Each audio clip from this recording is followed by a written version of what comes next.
నమస్తే, welcome to our channel. ప్రస్తుతం మనతో సీనియర్ జర్నలిస్ట్ దాము బాలాజీ గారు ఉన్నారు. వారితో మాట్లాడదాం. సార్ నమస్తే. సార్, చంద్రబాబుని తరిమేశాం అని బీఆర్ఎస్ నాయకులు చెప్తున్నారు సార్. అలాగే రేవంత్ రెడ్డి కూడా చంద్రబాబు నాయుడు గారి ఇష్యూ గురించి మాట్లాడుతున్నారు. అసలు తెలంగాణ రాజకీయాల్లో మళ్ళా చంద్రబాబు నాయుడిని కేంద్రంగా చేసి కేంద్రీకరిస్తున్నారు. ఎందుకని సార్ ఇప్పుడు చంద్రబాబు ఇష్యూ మళ్ళీ తెలంగాణ రాజకీయాల్లోకి వచ్చింది? ప్రధానంగా బీఆర్ఎస్ తెలంగాణ సెంటిమెంట్ మీదనే ప్రధాన బేస్ చేసుకుని రాజకీయాలు చేస్తుంది. గతంలో కూడా అదే చేస్తుంది. యాక్చువల్ గా 2018లోనే బీఆర్ఎస్ కి వ్యతిరేకత బాగా పెరిగింది. అప్పుడు ఒక రకంగా చంద్రబాబు వాళ్ళని కాపాడాడు. చంద్రబాబు కాంగ్రెస్ కలిసి ఇక్కడ మహాకూటమి పేరుతో పోటీ చేయడం వల్ల చంద్రబాబు బూచిని బలంగా తీసుకెళ్ళగలిగాడు. ఎవరు? కేసీఆర్. అంటే మళ్ళీ చంద్రబాబు వస్తున్నాడు, మళ్ళీ వలస పాలన మొదలవుతుంది అని. అంటే తెలంగాణ ప్రజలకి వలస పాలన పట్ల చాలా తీవ్ర వ్యతిరేకత ఉంటుంది.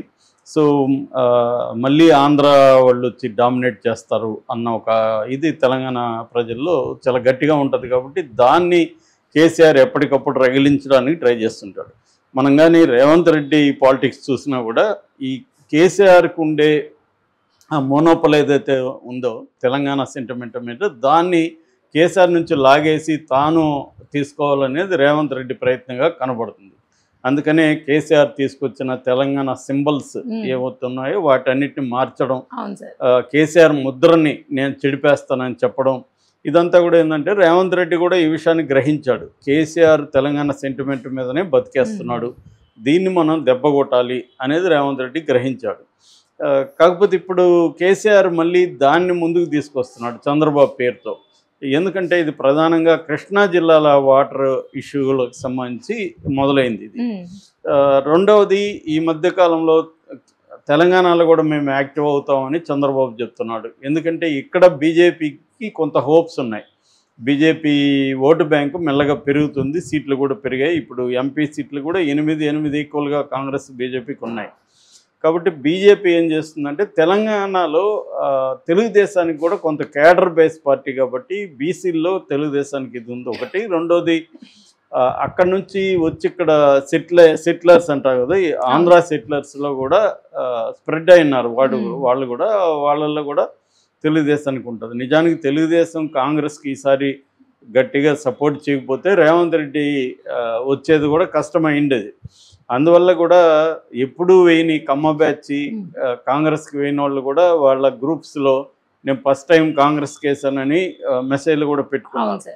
సో ఈ కాంటెక్స్ట్లో ఏంటంటే ఇప్పుడు నిన్న కేసీఆర్ విస్తృత స్థాయి రాజకీయ సమావేశం, వాళ్ళ పార్టీ సమావేశంలో ఆయన మాట్లాడుతూ తెలంగాణ రాజకీయ అస్తిత్వం మరొకసారి ప్రమాదంలో పడింది. ఈ రేవంత్ రెడ్డి వాళ్ళ గురువైన చంద్రబాబు కంట్రోల్లో ఉన్నాడు, ఆయన చెప్పినట్టే వింటున్నాడు. సో వాళ్ళు నీళ్లు తరలిస్తుంటే కూడా కేసీఆర్ కృష్ణా దీని నుంచి ఇతను ఏం మాట్లాడట్లేదు, మొత్తం చంద్రబాబుకు తాకట్టు అయిపోయాడు అన్నట్టుగా మాట్లాడాడు. దాని తర్వాత మాజీ మంత్రి జగదీష్ రెడ్డి చంద్రబాబుని మేము తరిమేశాము అప్పట్లో, అందుకని 9.5 సంవత్సరాలు మా పరిపాలన ఉన్నంత వరకు కూడా అతను రాలేదు అనేది కూడా చెప్పాడు. ఇది ఇప్పుడు పెద్ద న్యూస్ అయింది. అంటే నిజంగా చంద్రబాబుని తరిమేశారా వీళ్ళు? మామూలుగా అయితే చంద్రబాబు ఈ స్కామ్లో ఎప్పుడైతే ఇరుక్కున్నాడో, ఓటుకు నోటు స్కామ్లో, సో ఎమ్మెల్సీని కొనడానికి ట్రై చేయడం, అది పబ్లిక్ అయిపోవడం, అక్కడ నుంచి నిజంగా ఇంకొక 8 ఏళ్ళు హైదరాబాద్లో ఉండగలిగిన పరిస్థితి ఉన్నప్పటికీ, అట్లాగే అక్కడ ఏ రకమైన ఆఫీసులు ఏమీ లేనప్పటికీ ఉన్న పలానా వెళ్ళిపోవాల్సి.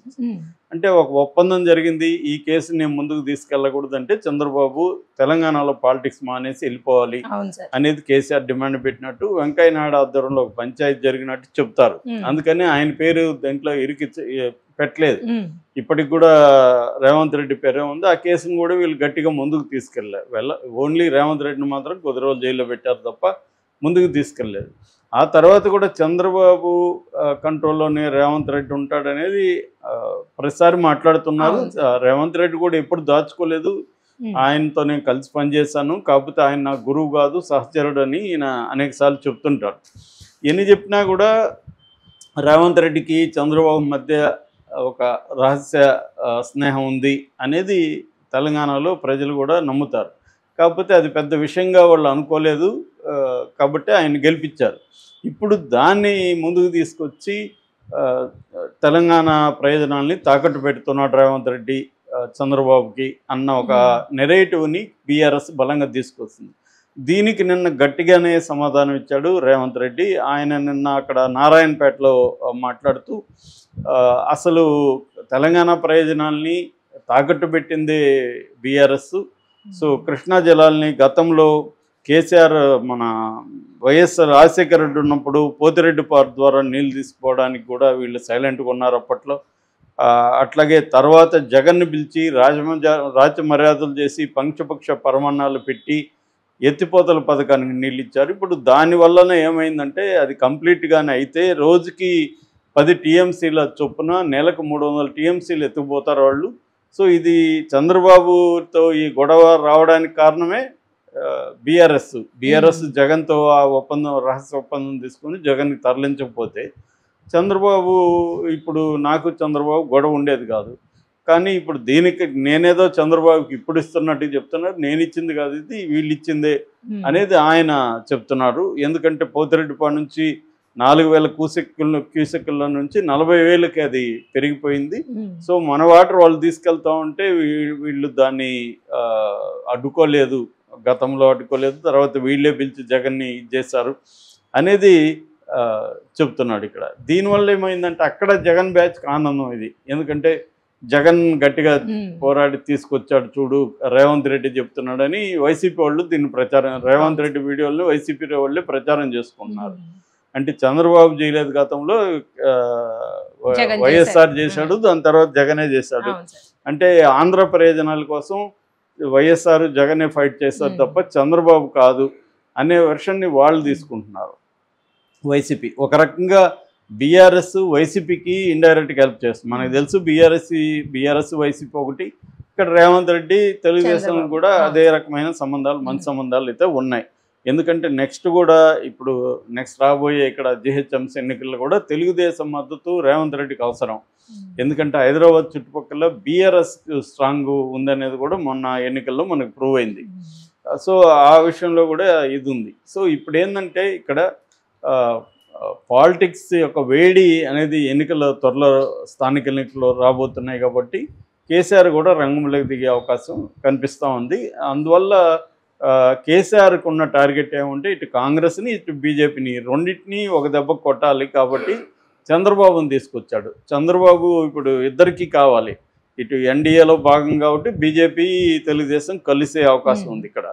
అట్లాగే రేవంత్ రెడ్డికి వెనక్కి చంద్రబాబు ఉన్నాడన్న ఒక నెరేటివ్ని తీసుకొని ఇద్దరికి సంబంధించి చంద్రబాబు ఒక దెబ్బకి, ఎందుకంటే కేసీఆర్కి ఏంటంటే ఇటు రేవంత్ రెడ్డిని దెబ్బ కొట్టాలి, ఇటు బీజేపీని దెబ్బ కొట్టాలి.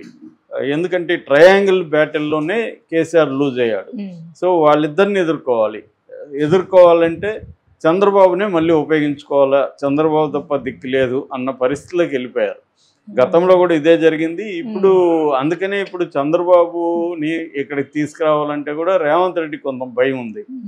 ఎందుకంటే మళ్ళీ అది ఉపయోగించుకుంటాడు అని. ఆల్రెడీ కాంగ్రెస్కి వ్యతిరేకత అయితే ప్రజలు ఎక్కడ చూసినా కాంగ్రెస్కి వ్యతిరేకత పెరిగింది. దీనికి ప్రధాన కారణం ఏంటంటే అలివిగాని హామీలు ఇచ్చేసి నెరవేర్చలే. అది అక్కడ కూడా అదే పరిస్థితి. చంద్రబాబు ప్రభుత్వానికి కూడా అలివిగాని హామీలు ఇచ్చేసి జగన్ 77,000 కోట్లు సంవత్సరానికి ఇస్తుంటే చంద్రబాబు 1,30,000 కోట్ల హామీలు, పథకాలు సంబంధించి హామీలు ఇచ్చేశారు.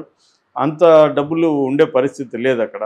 సో అందువల్ల వ్యతిరేకత ఉంది. ఈ వ్యతిరేకతని